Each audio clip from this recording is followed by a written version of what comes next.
Welcome. This is one of a series of conversations that we're going to have with key leaders in national and local legal, political, and social affairs. It is wonderful to kick off this series with a longstanding friend of mine and one of the leading figures in Congress, and indeed one of the leading figures in the nation, Congressman Adam Schiff.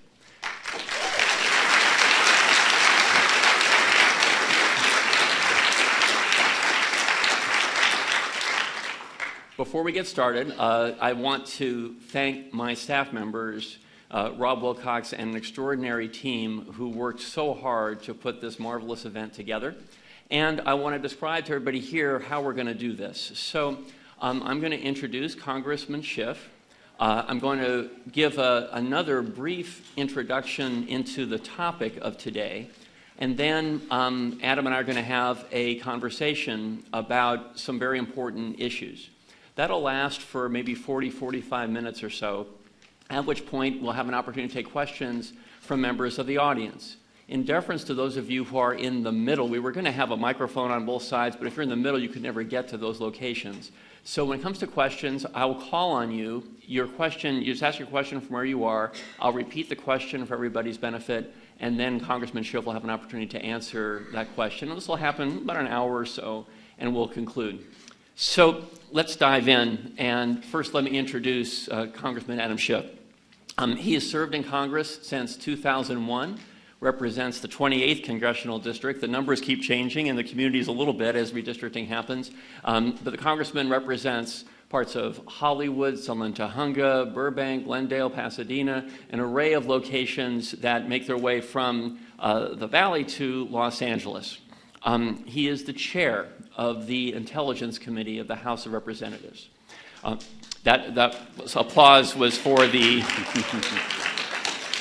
Had I said the ranking member, the applause would have been a little quieter, but the chair elicited a lot of favorable response. Congressman Schiff is a leading Democratic voice on foreign policy and on national security. Of course, he's been a very key figure on all issues relating to the president, his campaign, and questions about their relationship with Russia. Among other issues, he's tackled over, of course, many terms, 9 terms, is his effort to improve California's earthquake warning system, his effort to finally have our federal government call the Armenian genocide what it is, an Armenian genocide. And just this month, he introduced legislation to enact a constitutional amendment to overturn Citizens United. I could go on. There are so many efforts on which Congressman Schiff has been a leader. Before serving in Congress, he served in the California State Senate. He chaired the Judiciary Committee of the State Senate.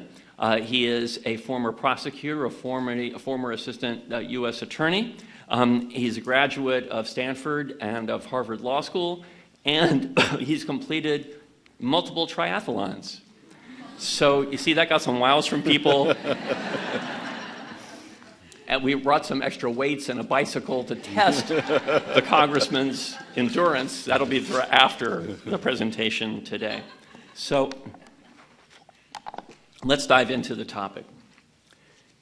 We're so full as an audience today, and indeed we had to move this event from the City Council chamber to Deaton Hall because we couldn't accommodate everybody who wanted to be here, because rarely in our nation's history has the topic of separation of powers, of checks and balances, mattered more.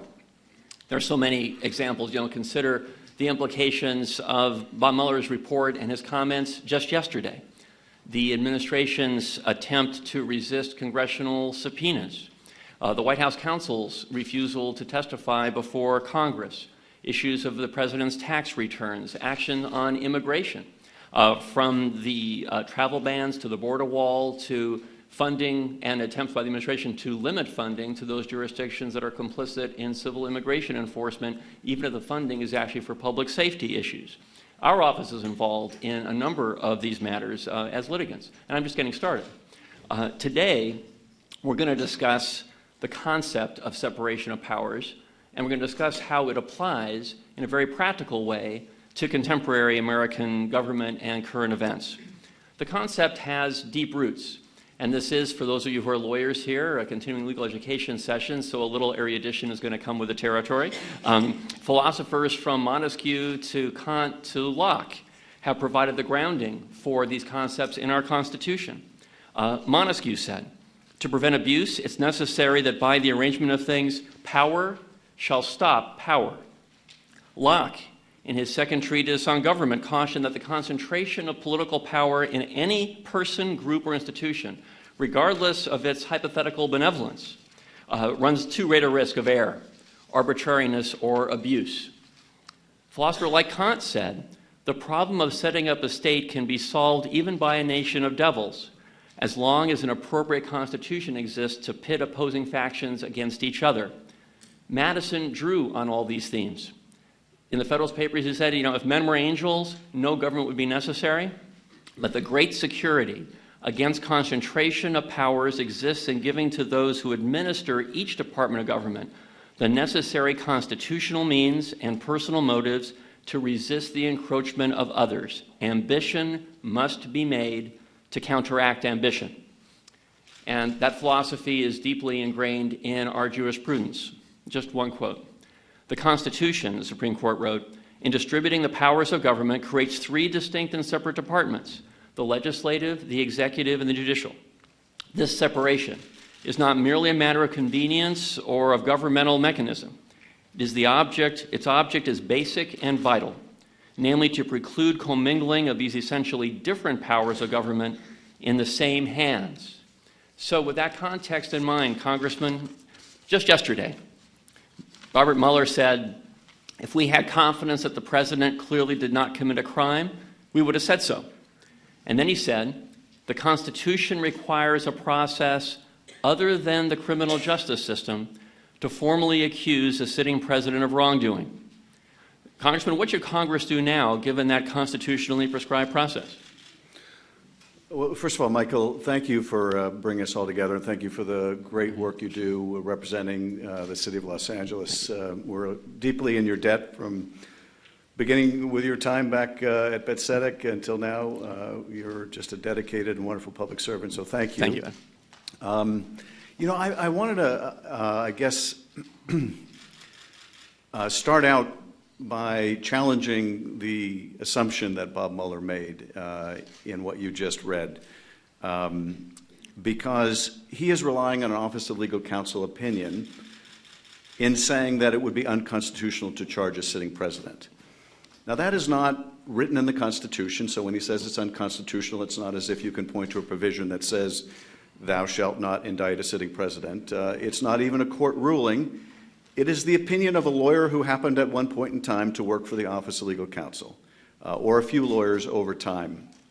It is an opinion, by the way, which Leon Jaworski did not agree with during Watergate when he argued in the Spiro Agnew case against the idea that you couldn't indict a vice president because you can't indict a president. In fact, he argued you can indict a president. And here, where there is a risk that the statute of limitations could run while the president is in office, I think the equities actually militate in favor of indicting a president and staying the trial until after the president leaves office. But it was no surprise that Bob Mueller would choose to follow the OLC opinion, both because he is effectively a contract attorney for the Department of Justice, or he was until yesterday, but also he's an institutionalist. He was not going to make new ground. And everything about what he said yesterday shows just what an institutionalist he is, and I don't mean that in a pejorative sense, and just how conservative he is, because what he said is that the OLC opinion doesn't allow him to indict the president. And if you follow the logic of that, and I think he's absolutely right about this, if you can't indict a sitting president because it would cast a stigma over the office that the president would be powerless to remove until years later when they left office, it does follow that you can also not say that but for the OLC opinion you would have indicted the president, because then you're casting the same stigma over the office. Now, I happen to think that really that's water already under the bridge. The Southern District of New York, which is also an element of the Department of Justice, effectively named Donald Trump as individual number one in an indictment. He is effectively an unindicted co-conspirator. That stigma is already there when it comes to a campaign fraud scheme. So there's little additional stigma in effectively naming him as a defendant or in a obstruction case, but nonetheless, not a surprise what Bob Mueller did. But he likewise would not opine on whether Congress should impeach. In fact, he didn't even use the word. He said it is effectively left to Congress. The constitutional mechanism leaves it to Congress. Now, whether that should be done as an impeachment or whether that should be done through congressional oversight, he would not speculate. And that is the dilemma that we're confronting right now. And I think it all comes down to this. The president's conduct, in my view, is completely incompatible with fitness for office across many different levels. If we fail to impeach the president, what does that say about whether a president's conduct like this is compatible with the office? But if we do impeach him and he is acquitted in the Senate, and there is then an adjudication that that conduct is non-impeachable, what does that say to future Congresses? And that is the dilemma that we confront. Many people have speculated about the politics of this. And who does an impeachment help and who does it hurt? Does it energize the Democratic base more or the Republican base? I don't know the answer to that. All I know is that's not the right question. Before we embark on something of this seriousness, I think the question is this the right thing for the country? And I'm not there yet, although the president seems to be doing everything in his power to get me there. One bridge that would be a bridge too far for me is if, when the litigation is concluded, the president were to ignore a court order. That would be a bridge too far for me in terms of the present course. But we may get there even before that point. But we do need to do vigorous oversight of what the president did. We need to take vigorous action to protect our elections going into 2020, and I think it's telling that Bob Mueller began and ended talking about Russian interference in our elections. And I have to think, although I don't know this to be the case, Mike, that there's probably some frustration within the special counsel's office that with all of the discussion about impeachment or non-impeachment, about the president's conduct and all the campaign contacts between the Trump campaign and the Russians and all the acts of obstruction of justice, that there isn't more focus on the fundamental fact that the Russians systemically interfered in our presidential election, and what's more, they may do it again. And all efforts need to be made to prevent and protect against that contingency. So you've raised about 400 questions in the course of that comment. So let me just dive into a couple. So you said on impeachment that you're not there yet, and you've been circumspect about impeachment from the inception of that discussion. What do you think, short of the president defying a judicial order, what would be the prerequisites from your standpoint to initiating an impeachment process, which doesn't, of course, guarantee that articles of impeachment would issue, but merely that the inquiry would begin? Well, I think we're in the midst of an investigation already. Now, we're conducting it thus far in a non-impeachment context. But I think people need to recognize that if we declare that our investigation tomorrow is an impeachment inquiry, there is not a whole lot that changes immediately. Now, I do think that on certain legal issues it improves our case. There are two efforts to get grand jury material, one in the Judiciary Committee and one in our Intelligence Committee. And they're founded on two different bases. In the Judiciary Committee, there's an exception to the grand jury rules that says that as part of a judicial inquiry or preliminary to a judicial inquiry, that grand jury material can be provided to the Congress.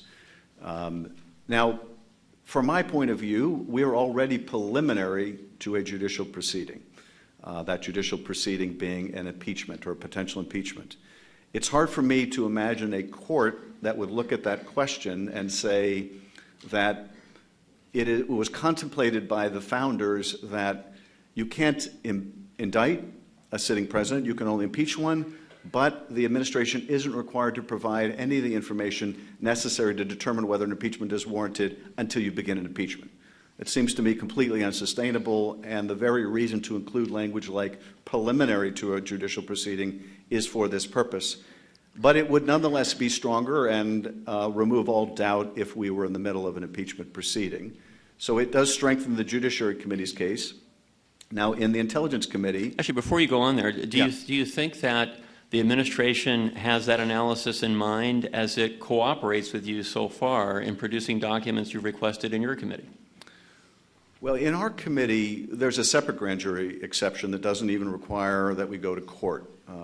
It says that information that is of a counterintelligence or foreign intelligence information may be shared with other intelligence officials, of which our committee is certainly one. And the purpose of that provision was really to attack the problem we saw on 9/11, and that is if there is important counterintelligence or foreign intelligence information that emerges in a criminal investigation, we don't want that sealed and kept from counterintelligence officials. That has to be shared. So we have a different basis to get this information, but certainly the Department of Justice is mindful of all this. But we need to understand that, again, if we began an impeachment tomorrow, it doesn't mean they still wouldn't fight it. It doesn't mean we still wouldn't have to litigate it. And yes, on that one narrow question, we're on a stronger grounds if we're in an impeachment inquiry. But vis-a-vis all of these other issues that don't involve grand jury material, that involve trying to get Don McGahn to testify or other things, whether that's conducted as part of an impeachment or not, we're in the same litigation fight. I think there's a perception that if we declare we're in an impeachment proceeding, that tomorrow all of a sudden people begin to cooperate, including the administration. That is not likely to be the case. Now, there are other reasons to begin an impeachment than whether it improves your litigation position. And I think the most powerful argument to be made is, regardless of what the Senate would do, regardless of whether an acquittal is inevitable, when the president's conduct is at such a deleterious level, the House should act nonetheless, and damn the consequences. There is real force to that argument that I recognize. But I don't think people should be under the impression that impeachment is a cure-all. And what's more, the reason I think that there is value to being circumspect about this is once you begin an impeachment, for those that think that we can begin an impeachment just for the process of improving our court position, once you begin an impeachment, it carries a certain inexorable logic that carries through to its conclusion, which is a vote on the House floor. And then a trial in the Senate. And that will be an absorbing and wrenching experience for the whole country. So I don't think we should be under the illusion that we can begin an inquiry only for the purpose of getting information. I think we have to understand where this leads us. Well, let me ask you about that. There are legal and political dimensions to the question as to whether impeachment should begin. And the administration has made no secret of its view that impeachment is a trap for Democrats as a political matter. Do you agree that that analysis has some force? And in any event, do you think that it should matter as one contemplates whether impeachment proceedings should move forward? As I mentioned, I don't think this is what ought to be guiding our decision. I am not a good enough prognosticator or political scientist to know which way this cuts politically. There is a good argument to be made that if you don't impeach, then the progressive base is demoralized and doesn't turn out. There's a good argument to be made if you do impeach and he is acquitted and claims total exoneration, that the progressive base is demoralized and doesn't turn out. There is an equal argument to be made about the conservative base. So I don't know the answer to it, and I'll tell you, my predictive abilities were called seriously into question by something that haunts me now. During the 2016 election, during the presidential primary, I repeatedly made the point that there was no way that Donald Trump would be the GOP nominee. And I gave two compelling reasons why that was the case. The first is the Republicans were not that crazy. Turns out they are. And the second was Democrats aren't that lucky, and it turns out we're not. But I really do think that while we need to be mindful of the likely consequence in terms of an acquittal, we need to think about what's best for the country, what's best to prevent this from ever happening again. And we shouldn't lose sight of the reason why we are in this dilemma is not alone because of the president's corrupt conduct. It's because an entire political party has become a cult of personality around the President of the United States and will not do its constitutional duty. And to me, that's what has our republic trembling, that one party will not do its duty, that it holds the maintenance of that office by the president, doing the president's will. It is the party of obsequiousness. That is really what has our democracy in peril. So I'd like to return in a second to some issues of rules of law and what steps Congress can take short of impeachment. But on this point you just made, I know from my own service there are conversations that are had offline, privately, in a hallway someplace between Democrats and Republicans that don't see the light of day. Have you had private conversations with Republicans in which they express some real concerns about how checks and balances are becoming less forceful and executive authority is being extended too far? Yes, and the Republican members will express their deep concerns and worries in private. And, over time I've had even senior Republicans will say in hushed tones, keep doing what you're doing. But I'm frankly exhausted by the private misgivings. People need to speak out. And I respect what Justin Amash has done. One of the last substantive conversations I had with John McCain before the midterms, I asked him, why isn't there a single Republican member in the House of Representatives that feels they have a constituency to be the John McCain of the House? I would think that would be a good place for any number of my GOP colleagues to be. And his answer was, well, if it stays that way, they'll soon be calling you chairman. And tragically, it has stayed that way. And I think what we knew implicitly was that courage was contagious, but what we didn't realize is that cowardice is also contagious. And I think there's been an epidemic of cowardice in the GOP. This president doesn't stand for anything the Republican Party said it stood for. It certainly doesn't stand for decency. It doesn't stand for family. How could a policy that separates families stand for family? It doesn't stand for free trade. It doesn't represent anything that the party stood or claimed to be for prior to Donald Trump.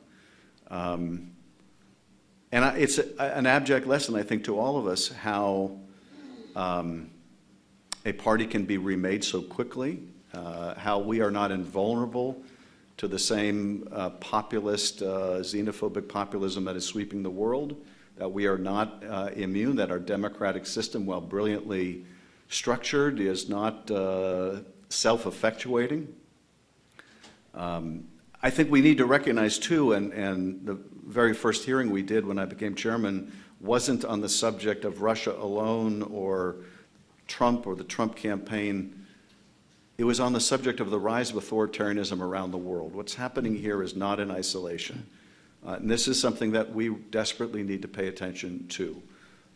There is a rise of autocracy around the globe. Many of the same themes that we're seeing echoed here are being echoed all over the planet. It is a threat to freedom-loving people everywhere. In a normal world, the United States would be pushing back, fighting back, championing democracy and human rights. And instead, our president is making common cause with the autocrats. And this is a desperate threat to democracy. There is a new ideological struggle. It's not between communism and capitalism. It is between democracy and authoritarianism. And right now, The autocrats are on the march. So let's talk about that as it applies to the United States. I mean, short of impeachment, is Congress running out of viable and practical options for checking executive authority?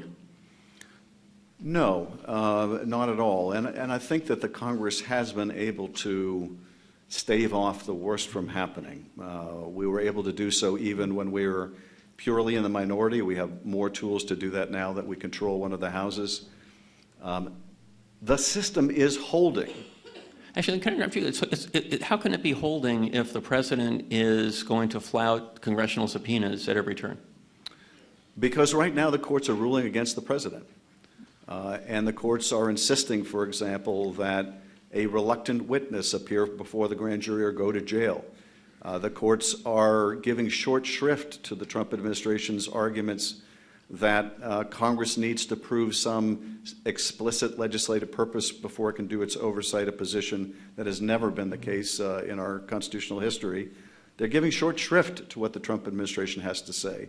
The administration is losing time after time. The courts and the Congress have been able to prevent the worst from happening, but not all. Certainly not all. Those poor families that have lost a child in BCIS or ICE custody will never have their child back. Their lives will never be made whole. There are some irrevocable and awful consequences of what this administration is doing. But the system is holding. And I think that's in significant part because we are fighting back in the Congress. And frankly, in the largest part because people showed up in the midterm elections and said this is not what our country stands for, and voted and exercised the greatest political power there is, and that is the franchise. So we are certainly under great stress and strain right now, but I think the system is holding. I see as a pivotal part of my responsibility to do everything I can in the next 2 years, as I did in the last 2 years, to be a bulwark against any further encroachment on our democracy. But we are successfully pushing back, even though it is a day-to-day, often trench-like warfare. Let's discuss your efforts, actually. So you told one of my colleagues in journalism, George Stephanopoulos, I'm now in that business apparently, that you would like to see $25,000 a day of penalties imposed on anyone who is in contempt of Congress. And you were going to research that further and pursue it. What's the update on where that idea stands?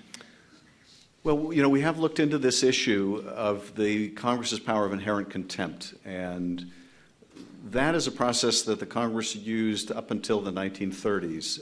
It's a process where, rather than relying on the courts to enforce our subpoenas, the Congress used to basically go out and arrest people who were non-compliant. There was a jail within the Congress where people were held until they complied. That was tested. Yes, there are a few people that it would be very nice to see behind those bars. It went up to the Supreme Court, and the Supreme Court upheld Congress's inherent contempt power and basically said that the oversight power is meaningless without the power to enforce oversight. And so I think it's difficult to visualize going out and arresting people these days. But the courts have often interpreted lesser powers being within the scope of greater powers. And I believe that we would have the power, rather than to go out and arrest Bill Barr and put him behind bars, to fine him every day until the Department of Justice provided documents or materials or made people available. Fine the person, not the office or the institution. Now, you could say, and people do, and this is one reason why Congress moved away from this process, that ultimately you end up in the same place, and that is the courts, because people refuse to comply, and the fines start getting racked up, and you have to litigate whether you can collect on the fine, because Congress doesn't have the power to garnish wages or do other things that the federal courts do. And it's true, yes, you end up in courts. You end up in court. But for individuals, for example, that are not in the, no longer in the administration, or even people who are, they will have to understand that Donald Trump does not have their back, because he has no one's back but his own. Which means at the end of the day, if they lose that litigation, they're on the hook for a lot of money. Would Congress have to enact a statute to provide that authority, or do you think that your committee could impose such a fine unilaterally? We would not need to enact a statute, so we don't have the problem of having to go through the Senate and get a sign-off by the President. We would have to change the rules of the House, adopt rules that would allow us to do this. So this is within our power to do, and it is one of the steps that we are contemplating. I don't think we've reached the point of pulling the trigger on it, but with each new escalation in obstruction by the administration, we have to consider how we can also raise the ante to get compliance.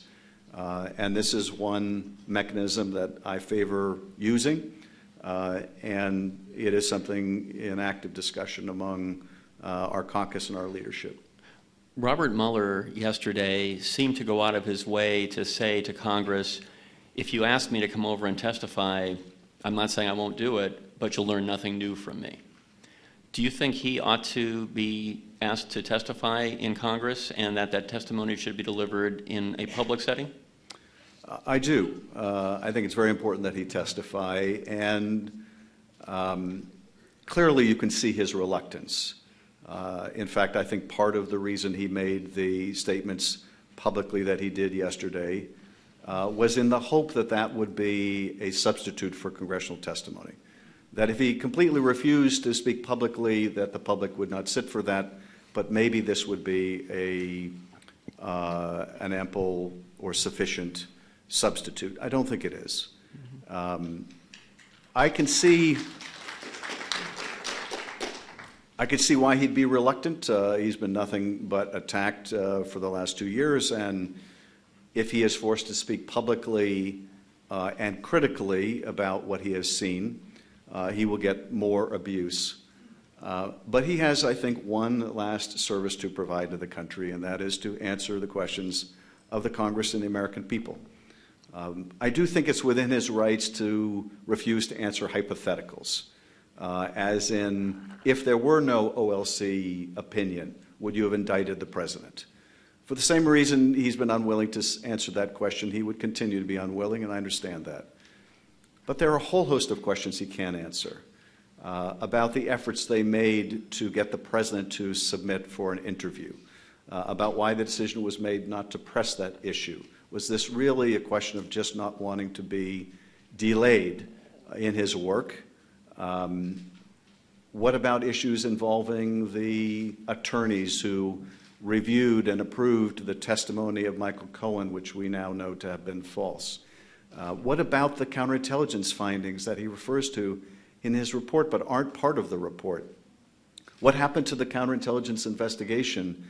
Because this began not as a criminal investigation, but rather to determine whether people were acting under the influence of a foreign power. Were they? What did you find? Some of these actions may not be criminal, but they may be worse if they're distorting the policy of the United States and leaving the country vulnerable. If you look at just one of them that was discussed in the report, the effort by the president to build Moscow Trump Tower, to consummate the most lucrative real estate deal probably of his life, and all the lies about it to the American people, that may not be a crime. It may not be a crime to try to make money from a foreign adversary while you're running for president and lie about it. But it sure as hell is compromising. If the president believed, as we have testimony along these lines, that he needed the help of the Kremlin to make this deal happen, then it would certainly explain why the president has been unable to criticize Vladimir Putin.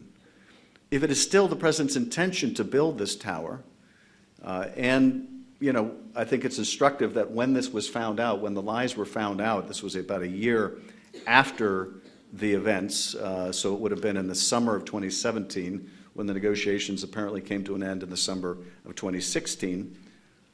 The president's response was characteristic, which is, it's not a crime, and what's more, I might have lost the election. Why should I miss out on all those opportunities, i.e., why should I miss out on all that money?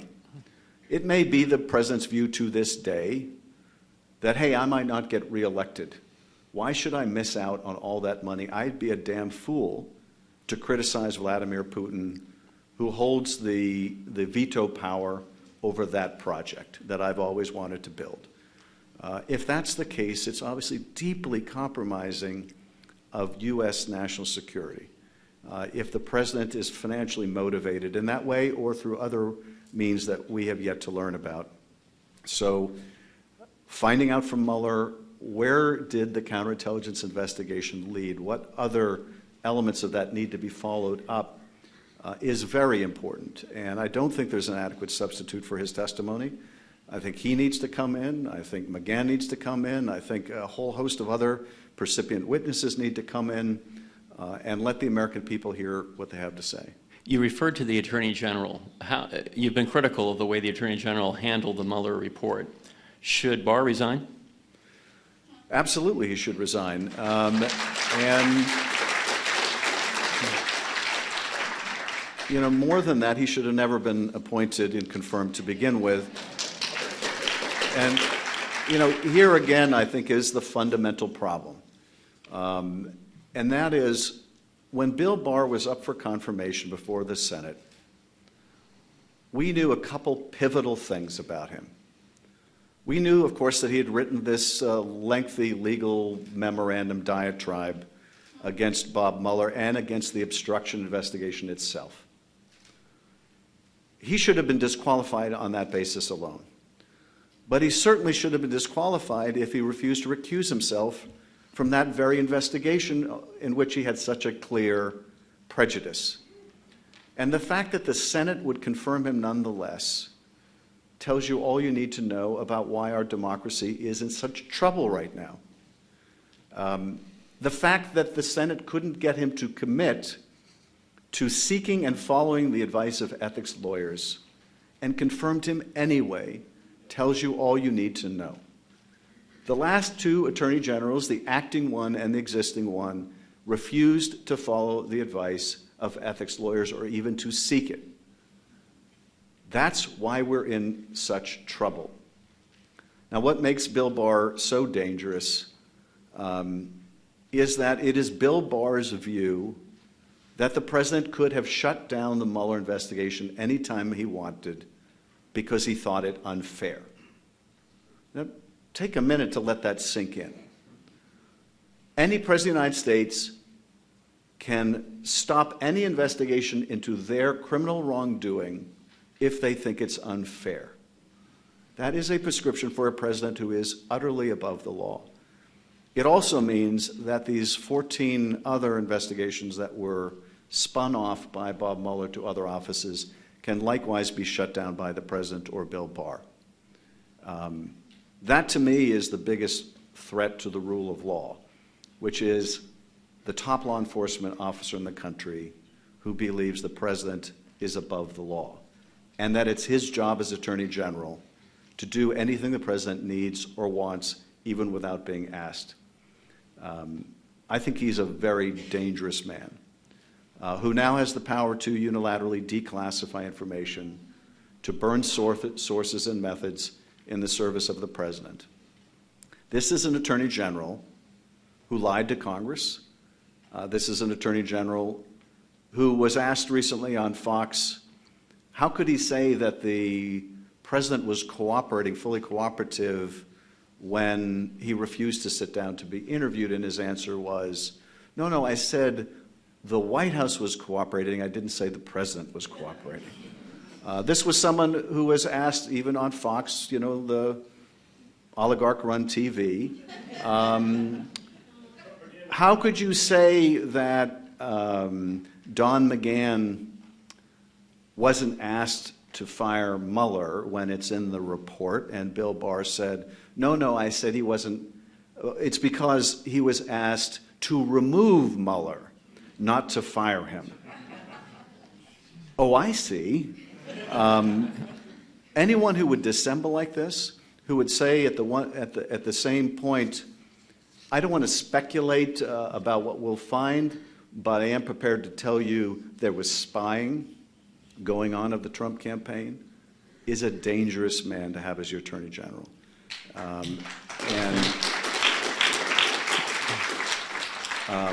We will have it as our mission to expose anything he does to interfere in the administration of justice. The truth will come out, but I think that this combination of an unethical president and effectively Rudy Giuliani as the Attorney General is a grave danger to the rule of law. Well, let me ask you to take a critique that others have offered. They've said the spate of investigations pending in Congress represents congressional overreach. First, what would you say in response to that critique? And second, have you seen examples of congressional overreach in the conduct of oversight? Well, when you look into congressional overreach, under the guise of oversight in a dictionary, you see Trey Gowdy's picture and Benghazi. And so it is quite rich to see, people like Mr. Gowdy opining about proper congressional investigation. That was an abuse by design. As Kevin McCarthy said at the time, we set this up to take down Hillary's poll numbers. So there's no more graphic illustration of, yes, the power to overreach and politicize investigation than Benghazi, the eighth investigation of that. In terms of the current Congress, doing oversight of the Russian government's interference in our affairs is not only appropriate, but absolutely vital. And this, I think, was message number one from Bob Mueller. Doing oversight of the president's interference with the administration of justice is essential to our democracy. Doing oversight over whether the administration is giving security clearances to people that the intelligence agencies are saying are a danger to have possession of classified information is absolutely essential. Doing oversight of why we are separating kids from their parents and kids are dying is absolutely essential. Doing oversight of whether the President of the United States is enriching himself through foreign powers in violations of the Emoluments Clause is absolutely essential in a democracy. All of these things and many others are absolutely vital. I'll give you one other illustration. And I don't know where this is on the hierarchy of importance, and this is the challenge we have with an administration that is a swamp incarnate. We learned some time ago that the president was instructing cabinet people to interfere in the merger of the parent of CNN at the Justice Department because he doesn't like CNN. We learned that the president was having secret meetings with the Postmaster General to browbeat the postmaster into raising postal rates on Amazon because he doesn't like the Washington Post. If these allegations are true, it means the president is not only rhetorically bashing the press, but he's using the instruments of state power to punish and censor the press. That ought to be overseen. That ought to be investigated. Now, where that is on the list, I don't know. But it's a long list. Yes, it's a long list. The argument that Congress shouldn't oversee this because the administration is churning out new abuses every day, I think just underscores the importance of congressional oversight. And, I'll make one final point on this. Yes, we are going to litigate our oversight power to the end because we must be vindicated on this or there'll be no future check, not only on this president, but on any president. So, Congressman, let me ask you, though, Adam.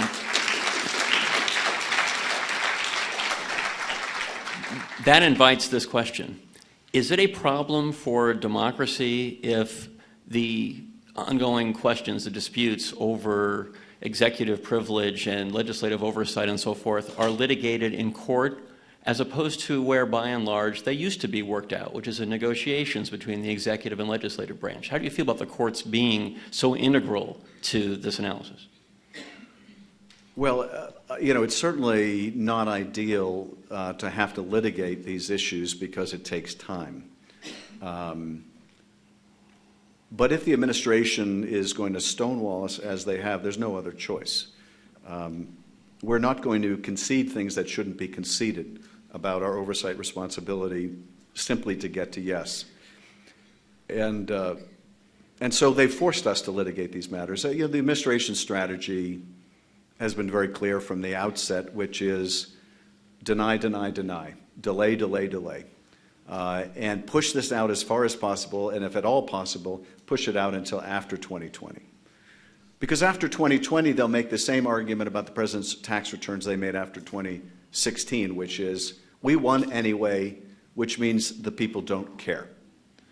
So if you think the president is abusing his power now, imagine what he will do if his actions are ratified by the voters and we aren't able to do our oversight now. And so the imperative, I think, is really twofold. The imperative is to be as vigorous as we can in the pursuit of our oversight. And second, make sure that this is a one-term disaster only. I shudder to think what this country would look like after another 4 years of this kind of a presidency.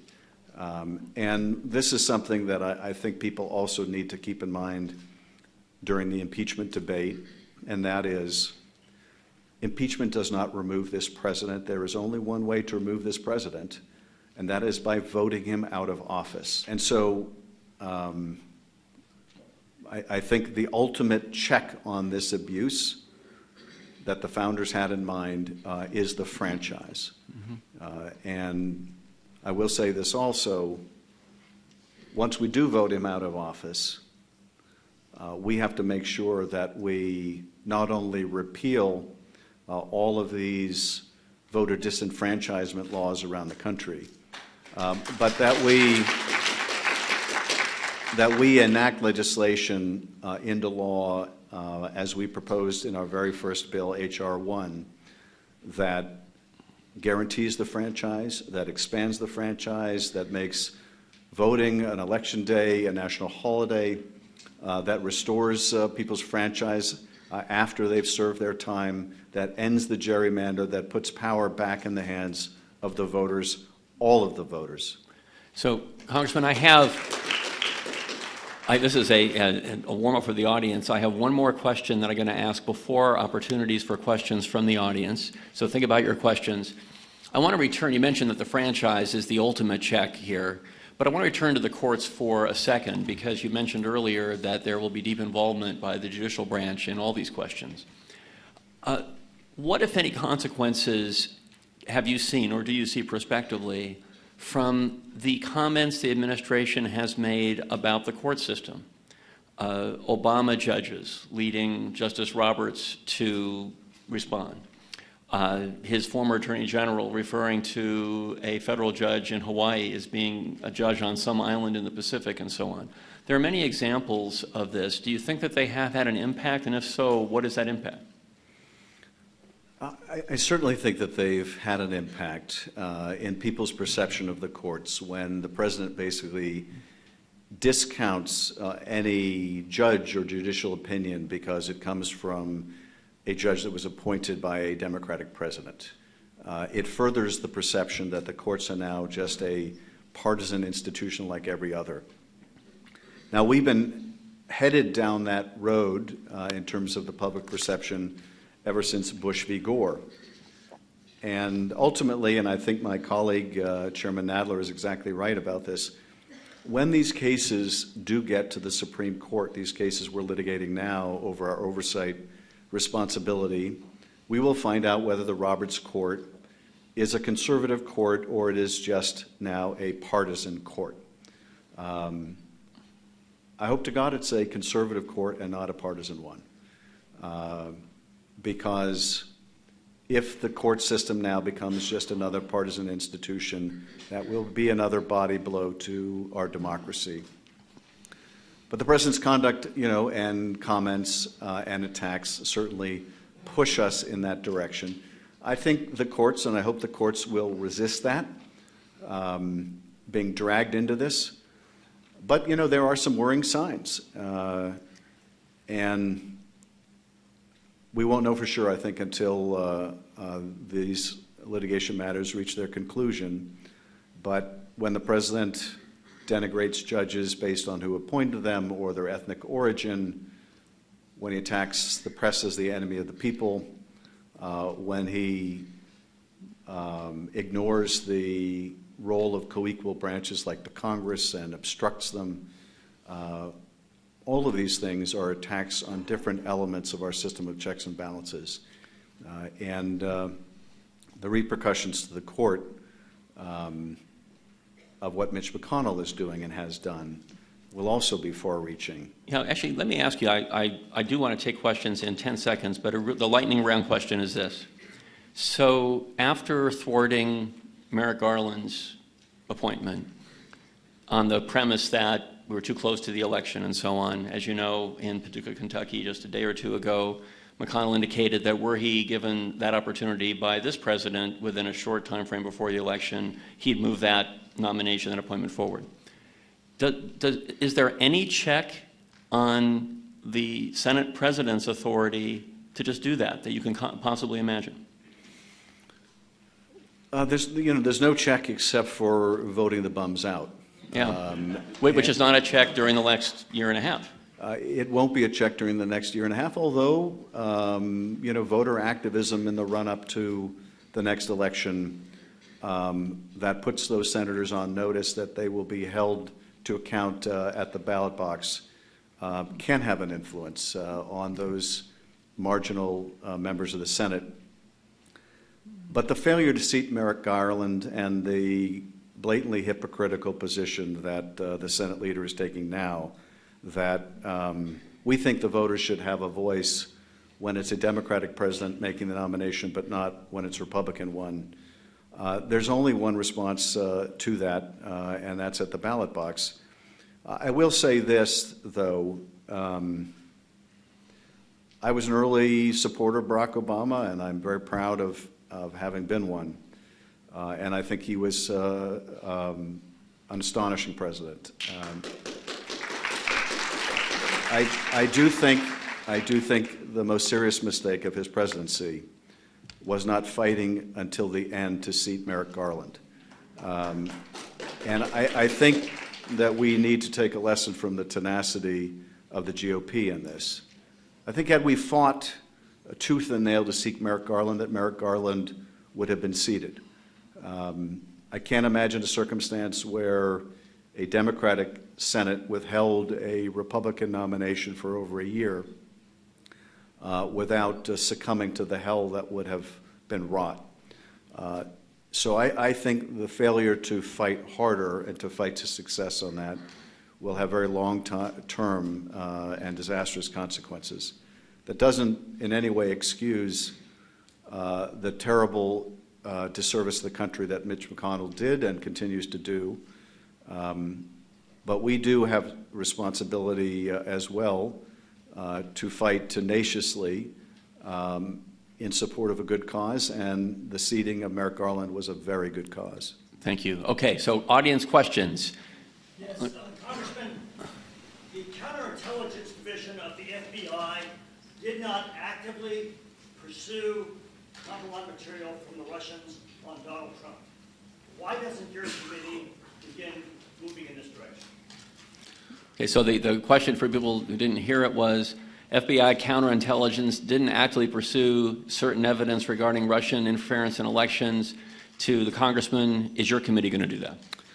In fact, we are doing that, and we're doing that every day, and we are litigating some of that right now. As you know, one of the concerns I've had for some time, and this certainly appears to be something that Bob Mueller did not investigate, and that is the persistent allegations that the Trump Organization may have laundered money for the Russians, and this is another form of financial compromise.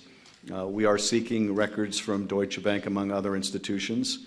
We are litigating the matter to get those records.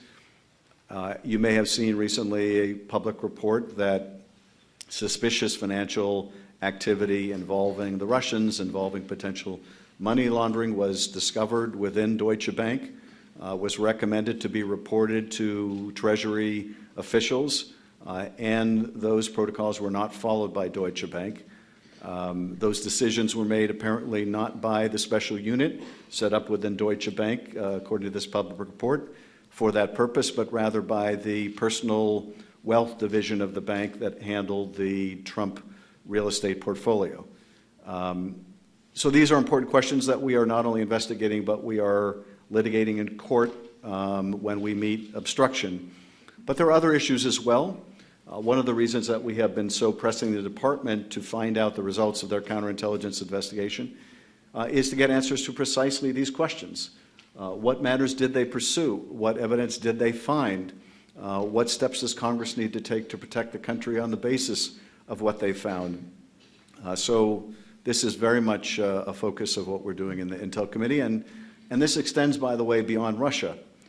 If there are financial inducements of the first family from Gulf countries involving financing of either Trump or Kushner properties that are influencing policy in the Gulf, that would explain the fawning behavior towards the Saudis or the antagonism to Qatar. We should know whether this is driven by the interests of the country or this is driven by Trump family financial considerations.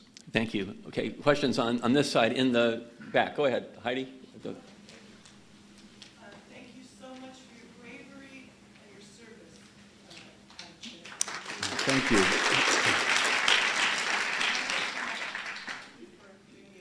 Yeah. Please take as much time as you need. Yeah. I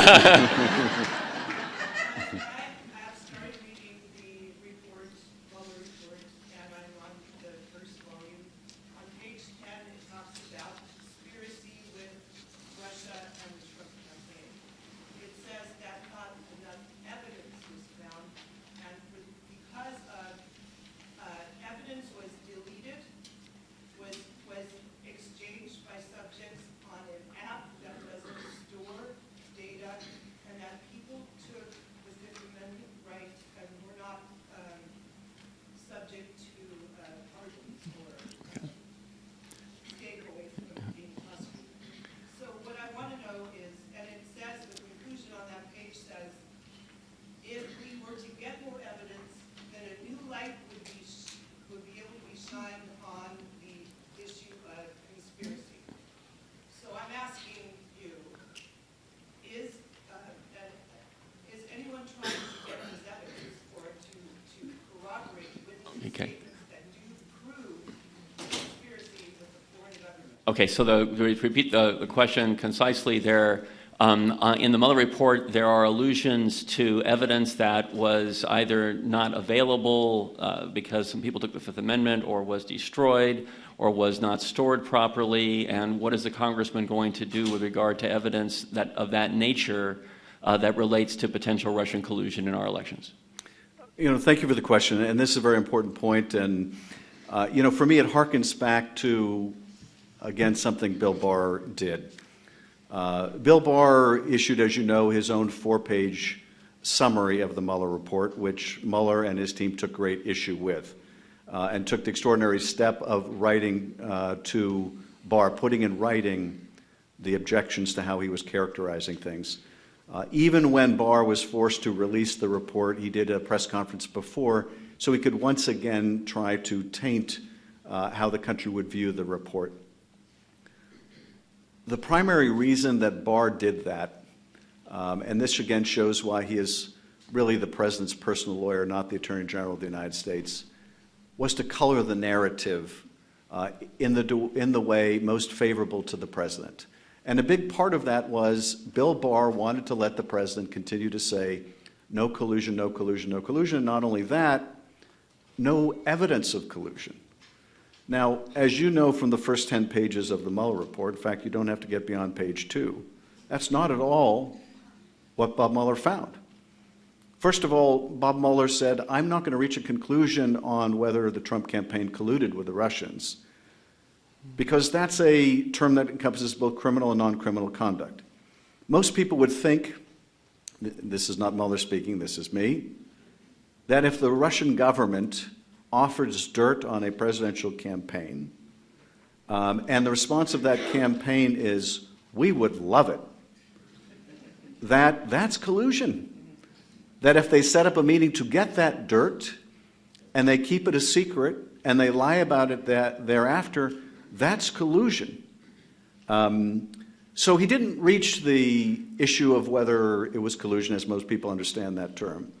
He looked at the issue of whether we can prove criminal conspiracy. Now, here's the other fallacy of what Barr and Trump are saying, the no evidence part. Because what Mueller also says is the fact that we could not establish something to the standard at the Justice Department, which is we have to know that we can prove beyond a reasonable doubt before we make that charging decision, doesn't mean there's not evidence of that fact. This is, in his own words, the fact that we cannot establish something, Mueller says in the report, doesn't mean there isn't evidence. So much for there's no evidence of this. There was evidence, but Mueller did not believe vis-a-vis people not the president, because he had no choice vis-a-vis the president, that he could prove every element beyond a reasonable doubt. He did mention that part of the reason of the failure of proof is that people lied to us. People wouldn't agree to be interviewed by us. People used encrypted applications and we don't know what they showed. And yes, we are following up on each of those things to find out how thorough was the effort to get this information. Are there other ways to get it? We don't know, for example, and again, this is something that most Americans would consider quite graphic illustration of collusion. Why is the campaign manager for a presidential candidate giving polling data to someone linked to Russian intelligence? Why are they discussing political strategy in key Midwestern states? What's the non-collusive explanation for that?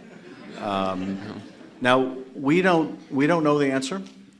We do know that Bob Mueller was not able to prove things beyond a reasonable doubt, and part of the difficulty, of course, is that people like Kilimnik are not accessible. They're out of the country. Other witnesses are also out of the country. There are also indications in the report, which we do not know how to interpret, when Mueller would say that there was a lack of admissible evidence.